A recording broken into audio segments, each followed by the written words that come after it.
نگراں وزیر اطلاعات مرتضی سولنگی نیوز بریفنگ دے رہے ہیں۔ اس حلف کی پاسداری کریں اور آئین اور قانون کے تحت ہمارے اور جتنے بھی فرائض ہیں، لیکن نگران حکومت کے حوالے سے جو سب سے بڑا کام ہے وہ ہمارے ملک کے آئین کی تمہید میں لکھا ہے کہ یہ ملک اس ملک کے عوام کے منتخب نمائندے چلائیں گے، اور اس کے لیے آپ کے پاس ایک منتخب جمہوری حکومت ہوگی، اور وہ آزادانہ، منصفانہ، غیر جانبدارانہ اور شفاف انتخابات کے نتیجے میں ہی ممکن ہے۔ تو اس بنیادی کام کو آئین اور قانون کی نظر میں جو ہماری ذمہ داریاں ہیں ہم پوری کریں۔ آج وزیر اعظم کی قیادت میں ہماری کابینہ کا پہلا اجلاس ہوا، اور اس اجلاس میں جو اہم فیصلے کیے گئے وہ میں آپ کی خدمت میں پیش کروں گا، اور اس کے ساتھ ہی میں یہ بتاؤں کہ اس کابینہ کے اجلاس کے بعد میری پہلی میٹنگ الیکشن کمیشن کے سربراہ چیف الیکشن کمشنر جناب راجہ سکندر سلطان کے ساتھ تھی، اور کابینہ کے اندر الیکشن کمیشن کی جو ذمہ داری ہے اس میں اعانت جو بنیادی ہمارے کام میں شامل ہے، اس حوالے سے جو وزیر اعظم کی خواہشات اور کابینہ کی خواہشات ہیں وہ میں نے ان کے گوش گزار کی، اس کے بارے میں بھی میں آپ کو بتاؤں گا۔ لیکن اختصار سے جو اہم فیصلے ہیں کابینہ کے وہ میں پڑھ دیتا ہوں۔ جو لکھا ہوا جو پڑھنا ہے اس کی اپنی اہمیت ہے، کیونکہ شاعری تو بندہ کسی بھی وقت کر سکتا ہے۔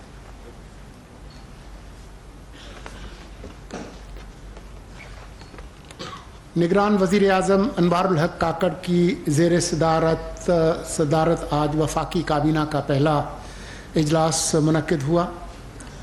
اپنی ابتدائی گفتگو کے بعد نگران وزیر اعظم نے کابینہ کے ہر رکن سے ان کی وزارت کے امور پر گفتگو کی۔ وزیر اعظم نے کہا کہ نگران حکومت کی توجہ ملک کی معیشت پر رہے گی۔ وزیر اعظم نے کہا کہ ہمیں من حیث القوم اور بالخصوص کابینہ کے جو سرکاری اخراجات ہیں ان کو کم کرنا ہوگا۔ ملک کو درپیش سلامتی کے جو چیلنجز ہیں ان سے نمٹنے کے لیے ہم دن رات کام کریں گے۔ انہوں نے فرمایا کہ مسئلہ کشمیر ہماری روح ہے جسے نہ ہم کبھی نظر انداز کر سکتے ہیں اور نہ کریں گے۔ نگران حکومت الیکشن کمیشن آف پاکستان کے ساتھ ملک میں صاف اور شفاف انتخابات کے انعقاد کے لیے بھرپور تعاون کرے گی۔ اسی سلسلے میں میں چیف الیکشن کمشنر صاحب سے ملا۔ وزیر اعظم صاحب نے فرمایا کہ الیکشن والے دن پہلا ووٹ میں اور میری کابینہ کاسٹ کرے گی۔ پاکستان میں تمام شہریوں کو یکساں حقوق حاصل ہیں۔ ہم کسی بھی فرد، فرقے اور قوم کے ساتھ زیادتی نہیں ہونے دیں گے۔ وزیر اعظم نے فرمایا کہ اللہ تعالیٰ کا احسان مند ہوں کہ انہوں نے مجھے قوم کی خدمت کا موقع دیا۔ وزیر اعظم صاحب نے ملک میں جو بنیادی ڈھانچہ ہے، روڈ، راستے، انفراسٹرکچر، اس کی اثر نو تعمیر و بحالی کی ضرورت پر زور دیا۔ سیکرٹری کابینہ نے نگران کابینہ کے اراکین کو کابینہ کی کارروائی اور رولز کے حوالے سے تفصیلی طور پر آگاہ کیا۔ جڑاں والا واقعے کے حوالے سے نگران وزیر اعظم نے کہا کہ اسلام کے نام پر کسی دوسرے مذہب کی تضحیک نہیں ہونے دیں گے۔ ریاست کی طاقت مظلوموں کے ساتھ کھڑی ہے۔ ہم اکثریت ہیں لیکن میجورٹیرین طرز طرز عمل اختیار نہیں کریں گے. جتنا بھی مطالعہ کریں اسلام ہمیں کہیں بھی اقلیتوں یا دوسرے مذاہب کے لوگوں کے ساتھ ایسا برتاؤ کرنے کی اجازت نہیں دیتا. وزیر اعظم نے معاشی بحالی پر ایک کمیٹی تشکیل دے دی جس میں وزارت خزانہ، وزارت تجارت، وزارت توانائی، اسپیشل انویسٹمنٹ فیسیلیٹیشن کونسل اور دیگر متعلقہ وزارتوں کے ارکان شامل ہوں گے. یہ کمیٹی پاکستان میں معاشی بحالی کے عمل کی نگرانی کرے گی. وزیر اعظم نے ہدایت کی کہ اسلامی تعلیمات کے فروغ کے لیے پاکستان ٹیلی ویژن عالمی ماہرین کی نگرانی میں تجوید قرآن پر پروگرام نشر کرے گا. وزیر اعظم نے ہدایت کی کہ پاکستان کے ثقافتی ورثے، روحانیت، صوفیزم کو اجاگر کرنے کے لیے شاہ عبداللطیف بھٹائی، خوشحال خان خٹک اور بلے شاہ جیسے شعراء و صوفیاء کے کلام کو قوم تک پہنچانے کی صحیح کرے گی اور اس کے لیے تمام متعلقہ ادارے اپنا کردار ادا کریں گے.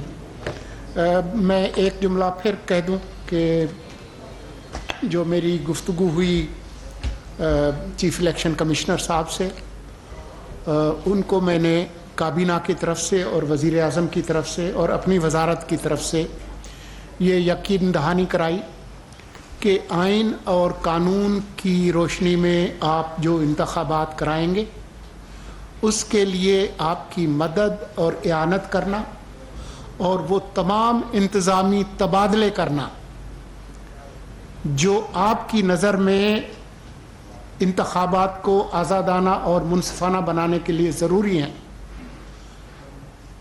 اس کے لیے ہم کمیٹڈ ہیں اور ہم ان کے حکم کا انتظار کریں گے. بہت شکریہ. میرا سوال یہ ہے جو کل جڑا والے کا واقعہ ہوا تو ایسے جی سر میرا نام نازر سمراج ہے، اے بی این نیوز سے میرا تعلق ہے. کس نیوز سے جی؟ اے بی این اچھا اے بی این سے. جہاں پہ جی جی جی.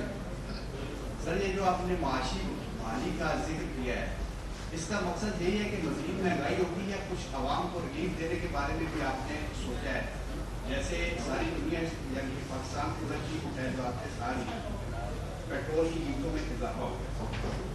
ایک بات تو یہ. دوسری بات یہ شدید ہے کہ الیکشن شاید آگے چلے جائے کچھ اس کی آئینی ضروریات کے تحت، تو کیا آپ اس چیز کو سپورٹ کریں گے کہ یہ آگے چلے جائے یا آپ کی کوشش ہوگی کہ 90 روز کے اندر اندر یہ چھوڑ دیں؟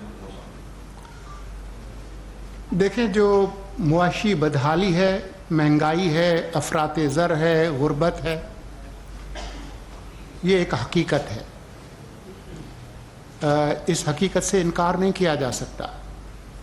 اور جن لوگوں کی ملک کی معیشت پر نظر ہے، آپ میں سے وہ لوگ جو کہ معاشی رپورٹنگ کرتے ہیں، ان کو اچھی طرح سے معلوم ہے کہ 2015-16 کے بعد پروگریسولی ہمارے حالات خراب ہوئے.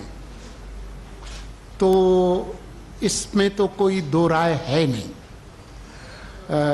مجھے اس بات کا اندازہ ہے کہ جب پیٹرول کی قیمتوں میں اضافہ ہوتا ہے اور خاص طور پر ڈیزل کی قیمتوں میں اضافہ ہوتا ہے تو وہ اپنے ساتھ افراط زر اور مہنگائی کا ایک طوفان ساتھ لے کر آتا ہے. یہ ایک حقیقت ہے. لیکن میرے خیال میں آپ تمام خواتین و حضرات کو اس کا علم ہے کہ ہم لوگ ایک IMF کا منجمد پروگرام تھا، وہ بڑی مشکل سے وہ اس کو دھکا دے کے اسٹارٹ کرایا اور ہم لوگ ایک اسٹینڈ بائی ایگریمنٹ اس میں ہیں اور اس میں ہم نے کچھ وعدے وعید کیے ہیں IMF کے ساتھ، کچھ کمٹمنٹس کی ہیں. ان میں یہ بھی شامل ہے کہ ہم بہت زیادہ سبسڈیز نہ دیں.